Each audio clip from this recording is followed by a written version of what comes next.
11 अप्रैल को प्रधानमंत्री नरेंद्र मोदी अपने वाराणसी दौरे पर थे। इस दौरान कुछ बीजेपी कार्यकर्ता एक पोस्टर लेकर जनसभा स्थल पहुंचे, जिसने खूब ज्यादा चर्चा बटोरी। अब आप सोच रहे होंगे कि आखिरकार इस पोस्टर में क्या था। तो आपको मैं बता दूं कि इस पोस्टर में लिखा था, कई होंगे बेनकाब, सबका होगा हिसाब। इसमें प्रधानमंत्री मोदी और गृह मंत्री अमित शाह की तस्वीर थी, जो सख्त तेवर में नजर आ रही थी। और बीच में एक और नाम और तस्वीर भी थी। वो तस्वीर था और नाम था मुंबई हमले की मास्टरमाइंड तहब्बुर राणा की। इस पोस्टर में देखकर सभी लोग चौंक गए और चर्चा का माहौल बन गया। यह पोस्टर बीजेपी कार्यकर्ताओं का कहना था कि इस पोस्टर के जरिए प्रधानमंत्री मोदी का एक संदेश था कि जो भी लोग आतंकवाद का समर्थन करते हैं, उनके खिलाफ सख्त कार्रवाई हो।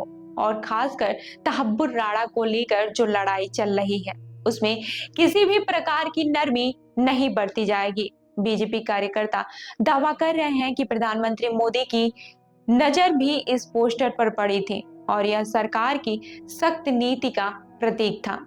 बीजेपी नेता अनूप जायसवाल ने इस पोस्टर को लेकर कुछ दिलचस्प बातें साझा की। उन्होंने कहा कि कई पूर्व सरकारें आतंकवादियों को नरमी दिखाने की कोशिश करती थी। उदाहरण के तौर पर अजमल कसाब को महीने तक ट्रायल से गुजरना पड़ा था, लेकिन मोदी सरकार में ऐसा नहीं होगा। राणा को लेकर कार्यवाही बहुत तेजी से की जाएगी और उसे जल्द से जल्द सजा दिलवाने के लिए कोई कसर नहीं छोड़ी जाएगी। उनका कहना था कि पहले सरकारें आतंकियों को बिरयानी खिलाने का काम करती थी, लेकिन अब मोदी और शाह की सरकार के आत्मविश्वास की वजह से एक आतंकी को अमेरिका से भारत लाया गया है और उसे जल्द ही सजा मिलेगी। जब एबीपी न्यूज ने उनसे सवाल पूछा कि क्या मुंबई जैसे बड़े हमले के पीछे किसी लोकल समर्थन का हाथ था, तो अनुप जायसवाल ने कहा कि यह हमला बिना किसी लोकल सपोर्ट के संभव नहीं था। उनका दावा था कि जब पूरी तरह से जांच की जाएगी तो बहुत सी सच्चाई सामने आएगी और तब सभी का हिसाब होगा। इसके साथ ही उन्होंने कहा कि इस पोस्टर का यही संदेश है, कई होंगे बेनकाब, सबका होगा हिसाब। तहब्बुर राणा के प्रत्यार्पण की मांग भारत लंबे समय से कर रहा था। साल 2019 में भारत ने राणा को अमेरिका से वापस लाने की कोशिश शुरू की थी।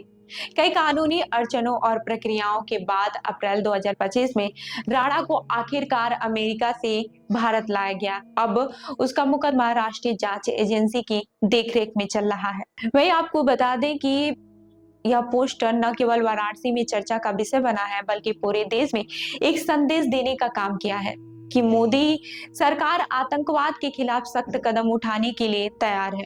वहीं आने वाले दिनों में जब तहब्बुर राणा के खिलाफ कानूनी कार्रवाई पूरी होगी, तो यह सवाल उठेगा कि क्या सचमुच सबका हिसाब होगा, जैसा पोस्टर में लिखा था। यह कहानी अब तक ही है और आगे क्या होने वाला है, यह हम सभी के लिए देखना काफी दिलचस्प होगा। आपको क्या लगता है, क्या सचमुच सबका हिसाब होगा? कमेंट करके अपनी राय हमें जरूर बताएं और इस मामले से जुड़ी कोई भी और जानकारी या फिर सवाल हो तो हमसे जरूर पूछ सकते हैं। चैनल को सब्सक्राइब करना न भूलें ताकि आप ऐसी ही और खबरों से अपडेट रहें। मिलते हैं अगले वीडियो में, तब तक के लिए देखते रहिए लखनऊ सुपरफास्ट न्यूज। धन्यवाद।